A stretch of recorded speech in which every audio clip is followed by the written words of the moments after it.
बढ़ोतरी, बेरोजगारी, महंगाई, लैक ऑफ अपॉर्चुनिटीज और सियासी अदम इस्तेहकाम की वजह से गुज़िश्ता साल पाकिस्तान से बैरून मुल्क जाने वालों में 119% का बड़ा इजाफा हुआ है। Bureau of immigration and overseas employment की रिपोर्ट के मुताबिक साल 2023 में 8,62,000 से ज्यादा पाकिस्तानी रोजगार की गर्ज से बैरून मुल्क गए, जो 2015 के बाद पाकिस्तानियों की बैरून मुल्क सबसे बड़ी मुंतकली है। मुल्क छोड़कर जाने वालों में बड़ी तादाद तालीम याफ्ता और स्किल्ड नौजवानों की है। आला क्वालिफाइड अफराद के मुल्क छोड़ने की शरह में 26% का इजाफा हुआ है। 45,000 से ज्यादा आला तरबियत याफ्ता अफराद, जिनमें 24,000 engineers, 2500 doctors, 12,000 IT experts, 6,500 accountants, 21,000 technicians, 1,600 nurses, 2,600 माहिर शोबा ज़राअत मुल्क छोड़कर जा चुके। रवां बरस की बात की जाए तो 2024 के पहले 6 माह में 8 लाख के करीब अफराद बैरून मुल्क मुंतकिल हो गए हैं। गैलप सर्वे के मुताबिक नौजवानों की 2/3 तादाद मुल्क से बाहर तालीम और नौकरी करने के ख्वाहिशमंद हैं और इनमें से आधे से ज्यादा नौजवान मुल्क वापस नहीं आना चाहते। मुल्क भर में सालाना 4.5 लाख नौजवान यूनिवर्सिटी से ग्रेजुएट होते हैं, जिनमें से 31% बेरोजगार रहते हैं। अगरचे बेहतर रोजगार की तलाश में इमिग्रेशन आज के आलमगीरियत के दौर में एक हकीकत है, लेकिन हालिया अरसे के दौरान पाकिस्तान से बड़ी तादाद में तालीम याफ्ता और हुनरमंद अफराद का मुल्क छोड़ना तशवीशनाक है। सिस्टम पर अदम एतमाद, कम मौक़े, मेरिट का कत्ल, सियासी और माशी अदम इस्तेहकाम, बेरोजगारी, लाइफ सिक्योरिटी, इंतहा पसंदी, निज़ाम इंसाफ, बैड गवर्नेंस, अवामी पैसे से अशराफिया को मिलने वाली शाही सहूलियात, ये सब के सब वो अवामिल हैं जो नौजवानों में मायूसी का सबब बन रहे हैं, जिसके नताइज इतनी बड़ी तादाद में ब्रेन ड्रेन की सूरत में सामने आ रहे हैं। तालीम याफ्ता और हुनरमंद अफराद किसी भी कौम की तरक्की की राह में अहम किरदार अदा करते हैं, मगर हमारे यहाँ कौम का ये सरमाया मुसलसल मुल्क से जा रहा है, मगर इख्तिदार के ऐवानों के मजे लूटने वालों को इस नुकसान का इदराक नहीं है। सवाल यह है कि वो कौन से इक़दामात हैं जिनसे मुल्क के नौजवानों का एतमाद बहाल हो और वो गैर मुल्की शहरियत के हुसूल, बेहतर मुस्तकबिल और रोजगार की खातिर मुल्क छोड़ने के बजाय पाकिस्तान में ही सर्व करने को तरजीह दें। मगर इससे भी ज्यादा अहम सवाल यह है कि ब्रेन ड्रेन रोकने के इक़दामात आखिर करेगा कौन। इसी पर पैनल की राय आपके सामने रखेंगे। सवाल इस तरह से, सियासी और माशी गैर यकीनी, सिस्टम पर अदम एतमाद, बेरोजगारी, कम मौक़े, मेरिट का कत्ल, ब्रेन ड्रेन में 119% का बड़ा इजाफा, 1.5 साल में 16 लाख अफराद मुल्क छोड़ गए। हुकूमत के लिए ब्रेन ड्रेन रोकना कैसे मुमकिन है? हसन निसार साहब। आयशा, वैसे जवाब नहीं है आपका, हम सबका हम लाजवाब लोग हैं। 5,000 बंदा नहीं होता तो चपड़कन आती है, उठ के कह देते हैं मिलियन मार्च। ये वेस्ट से आई हुई इस्तिलाहों को हम इस्तेमाल करते वक्त सोचते नहीं हैं। अच्छा, दोनों वारदाती होते हैं, अपनी अपनी मार पे होते हैं। हम कहते हैं सेम पेज। आ गया एक टर्म आ गई, रगड़ो। अच्छा, जमहूरियत, जमहूर जिंदा दरगोर है, तो कमाल है। ये अजीब व गरीब। अच्छा, इस तरह करते हुए सोचते नहीं, ये ब्रेन ड्रेन नहीं है, चूंकि ब्रेन ड्रेन के लिए ब्रेन होना ज़रूरी है। ब्रेन बहुत बड़ी बात है। ये जो स्किल्ड सेमा स्किल्ड लेबर है इस मुल्क में, वो भी नहीं है, ये याद रखना। बहुत आला कारीगर होता था, वो छोड़ गए, फिर उनके भाई एक लंबा काम है। अब आपको अच्छा प्लम्बर नहीं मिलता, ये याद रखना। हमारे यहाँ कंस्ट्रक्शन हो रही है, आओ आके देख लो। अच्छा, छोड़ो, ब्रेन बहुत बड़ी बात है। ब्रेन ड्रेन नहीं, ये भूख ड्रेन है। ये जो कश्तियों में मारे जाते हैं या पता नहीं स्मगल होते हैं, फलाना, हजारों की तादाद में साल में बंदे मरते हैं, ये ब्रेन होते हैं। पहली बात, प्लीज ये तो मत ना दो। हसन साहब, कतई कलामी की माजरत, और भी खतरनाक बात है कि हमारे पास ब्रेन ही नहीं है, मतलब हम जहन पे भी काम नहीं कर रहे। हाँ, वो दुरुस्त है, वो दुरुस्त। अच्छा, अब रह गया सिस्टम, तो वो था कब?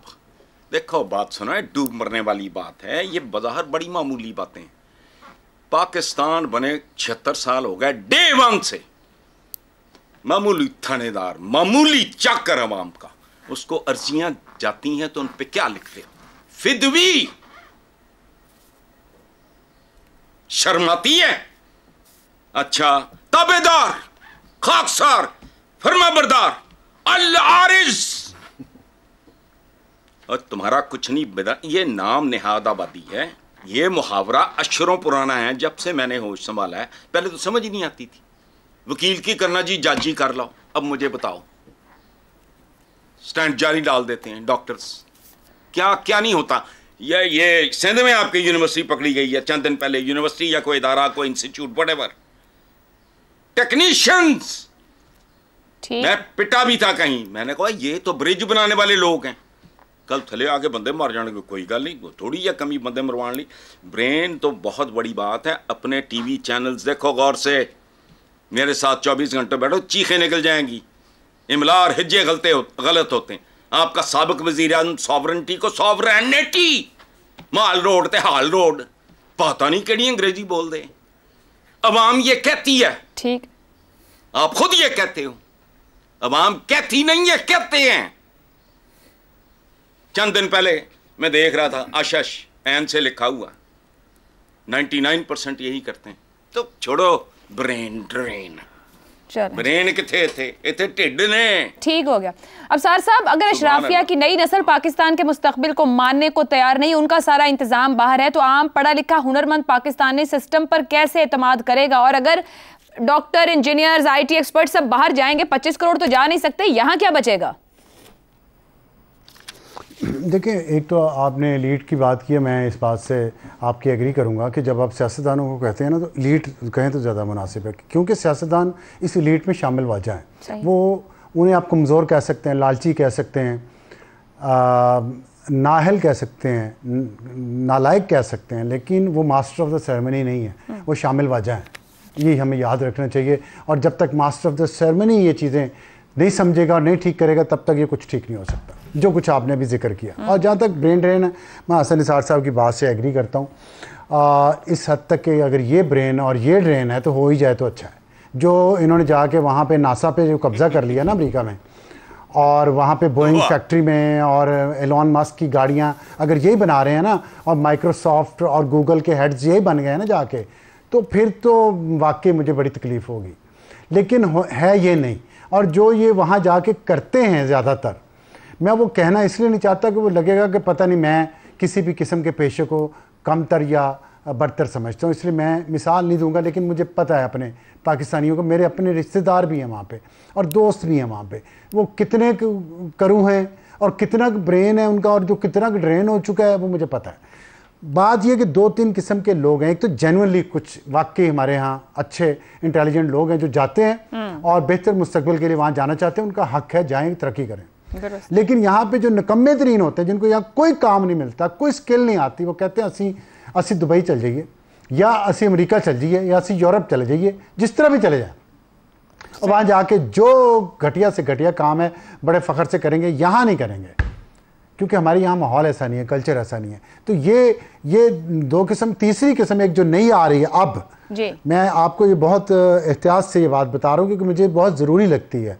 वो नौजवान नस्ल है जो जल्टेड लवर जिसको कहते हैं, जो इस मुल्क से जाना नहीं चाहते थे या नहीं जाना चाहते, लेकिन यहाँ जो कुछ आपकी ये एलीट कर रही है ना, जितनी नाइंसाफ़ी है, जितनी अपॉर्चुनिटीज़ की कमी है यहाँ पे, बराबरी नहीं है, उससे वो लोग बहुत तंग आ गए हैं और वो चाहते हैं कि यहाँ से चले जाएं, किसी तरीके से चले जाएं, बस मोहब्बत नहीं रही उन्हें इस मुल्क से। ये चीज़ सबसे ज़्यादा खतरनाक है। और इस पे हमारी एलीट, जिसके अपने बच्चे बाहर हैं और वो यहाँ पे कमाने के लिए बैठे रहते हैं बुढ़े, और फिर वो वहाँ से जब रिटायर होते हैं फिर यहाँ से चले जाते हैं, वो भी वहाँ बाहर जाके घर उन्होंने रखे हुए हैं।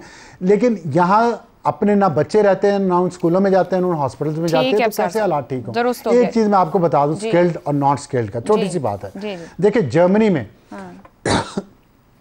80% जो स्टूडेंट्स हैं ना, वो एक बेसिक लेवल की एजुकेशन करके ना उनको स्किल्ड साइड पे वो ले जाते हैं, वहाँ उनको मुख्तलिफ स्किल्स में उनकी तरबियत की जाती है। सिर्फ 20% ऐसे हैं जो हायर एजुकेशन में जाते हैं और वो फिर साइंसदान बनते हैं या इंजीनियर बनते हैं। यहाँ हर इतना यूनिवर्सिटीज़ का इतना माफिया है, यहाँ पे हर कोई डिग्रियाँ ले रहा है, मास्टर्स की और ग्रेजुएशन की, किसी काम की नहीं है वो। तो हमारे यहाँ ना हुकूमत कुछ करती है, ना कोई प्लान है, ना कोई स्ट्रेटजी है। बच्चे पैदा करो, क्योंकि एक मुंह और 2 हाथ लेके आता है, ये तो हमें पढ़ाया जाता है मस्जिद में और हमारी सोच को बुनियाद से ठीक करने की जरूरत है। शहजाद साहब, 2015 से अब तक मजमूई तौर पर 62 लाख पढ़े लिखे हुनरमंद अफराद मुल्क से गए हैं। ब्रेन ड्रेन है, ब्रेन ड्रेन नहीं, और अगर यही सिलसिला रहा तो मुस्तकबिल क्या, और क्या रोकने के लिए कोई इक़दामात करने की ज़रूरत है या छोड़ दिया जाए? अच्छा, एक तो ये है कि देखें, अब्दुल कादिर हसन साहब हमारे मरहूम कॉलमिस्ट थे, जंग अखबार में कॉलम लिखा, मेरे को 30 साल तो हो गए होंगे यकीनी तौर पर। उसमें उन्होंने एक जुमला लिखा था, उन्होंने कहा कि ये कौम जो है, यानी पाकिस्तानी कौम, 2 हिस्सों में बंट चुकी है। एक माल मस्त है और एक हाल मस्त है। अच्छा, अब वो ये था कि जो आपकी मिडिल क्लास थी वो या तो पैसा कमा के और माल मस्त लोगों में शामिल हो गई थी, या इतनी दब गई और गरीब हो गई और उसको ख़त्म कर दिया गया कि वो ऐसा ऐसा हाल मस्त लोगों में चली गई। इस वक्त अगर उसका कोई, यानी ये 30 साल पहले की बात है, अगर कोई आईना, कोई अक्स नजर आता है उस क्लैरिटी के साथ जो कि उन्होंने इतने साल पहले बात की, वो ये आज के पाकिस्तान है। अच्छा, दूसरी बात, क्यों ना जाए? आपने कहा 65 से 70% पाकिस्तानी जो हैं वो, और मैं 75% का लफ्ज इसलिए इस्तेमाल करता हूं क्योंकि 25 से 40 साल की उम्र के लोगों को शामिल कर रहा हूं, यानी 25 से 40 साल से। आपने कहा 65% है जो 25 साल से कम लोग हैं, और मैं कह रहा हूं कि 75% होंगे जो कि गालिबन 40 से कम और नीचे की तरफ होंगे। ये आप कहते हैं पाकिस्तान का मुस्तकबिल। इन्होंने पाकिस्तान बनाना है, जो हमने गलतियां की हैं, जो हमने ब्लंडर किए हैं, ये सीधा करेंगे उसको। ये पाकिस्तान का मुस्तकबिल बाहर जा रहा है। 1973 में जब जुल्फिकार अली भुट्टो ने लेबर को बाहर भेजना शुरू किया मिडल ईस्ट के अंदर, तो हम उसको लेबर एक्सपोर्ट कहते थे, क्योंकि वो आपको अर्न करके वापस भेज। आज भी बहुत सारे ममालिक जहां पर सेमी स्किल्ड लेबर है या अनस्किल्ड लेबर है, वो इसको इस्तेमाल करते हैं कमाई के लिए, अपने मुल्क की कमाई के लिए। आज भी आपकी जो वापस जो आता है इन्वेस्टमेंट, जो लोग पैसा कमा के भेजते हैं मुल्क के अंदर, उसकी बुनियाद पे आपने अपना करंट अकाउंट डेफिसिट किसी हद तक उसको कम किया हुआ, कंट्रोल किया हुआ। तो कहने का मतलब ये हुआ, वो तो हो गया लेबर एक्सपोर्ट। ये जो लोग जा रहे हैं, ये ब्रेन ड्रेन इसलिए है क्योंकि ये प्रोफेशनल क्लास है, ये वो मिडिल क्लास है जिसको कोई उम्मीद नजर नहीं आती, जिसको आगे कुछ रास्ता नजर नहीं आता, जिसको इंसाफ नजर नहीं आता, जिसको ये नजर नहीं आता कि मैं जितना काम करूंगा मुझे उसका हक मिलेगा कि नहीं मिलेगा, इसको मेरिट नजर नहीं आता। इन लोगों को, और ये मैं आपको जाती तजर्बे से बता रहा हूं, जो मैंने सुना अपने कानों से, वो ये है, इनको कहा जाता है कि यार तुम लोग कितने पागल हो, जो हमारे एलिट्स के जो बच्चे वहां पे हैं, जिनके दोस्त बाहर आ चुके हैं, जो एलिट्स का हिस्सा नहीं थे और मेहनत करके इस लेवल तक पहुंचे थे, कि तुम्हारा दिमाग खराब है, तुम पाकिस्तान छोड़ के चले गए। जो पैसा पाकिस्तान में बन सकता है या कमाया जा सकता है, वो दुनिया के किसी मुल्क में नहीं कमाया जा सकता। वो सही कहते हैं, लेकिन उसके लिए उस क्लास का हिस्सा होना जरूरी है। ये बच्चे जो मिडिल क्लास से लड़के, पढ़ के, मर के ऊपर उतरे हैं, आगे चढ़े हैं, उनको मेरिट ना मिले तो फिर हम जैसे बूढ़े होके यहीं पे बैठ के बातें करते हैं टीवी के ऊपर, चाहे पाकिस्तान में करें या पाकिस्तान से बाहर करें, क्योंकि मेरिट के अंदर जब आप उनको डिफीट करते हो, उनको उनका हक नहीं देते, तो फिर वो चीखेंगे और बोलेंगे और कहेंगे कि हाँ हम जा रहे हैं बाहर छोड़ के, क्योंकि मुल्क इस काबिल नहीं रह गया। ठीक हो गया। हमाद साहब, इमिग्रेशन एक आलमगीरियत तो है आपके दौर में, एक हकीकत है, एक रियलिटी और होगा भी, लेकिन जो डिस्कनेक्ट हो रहा है, ये जो ऊपर गुफ्तगू भी है हमारे यूथ का, इतनी बड़ी तादाद में बाहुनर अफराद अगर मुल्क से बाहर जाएंगे तो हमारी मुल्क की मईशत और माशरती बुनत को कितना नुकसान होगा? शदीद नुकसान होगा। ये तो अच्छा, ये तीसरी दुनिया का एक फिनोमेनन है, ये होता है, हर तरफ हो रहा है, लेकिन हमने ज़रा, जैसे हम कह रहे हैं, हमने तो कमाल कर दिया इस ज़वाल में भी। इतनी हमागिरियत है कि ये सारा मामला गतरबूद होता नज़र आ रहा है।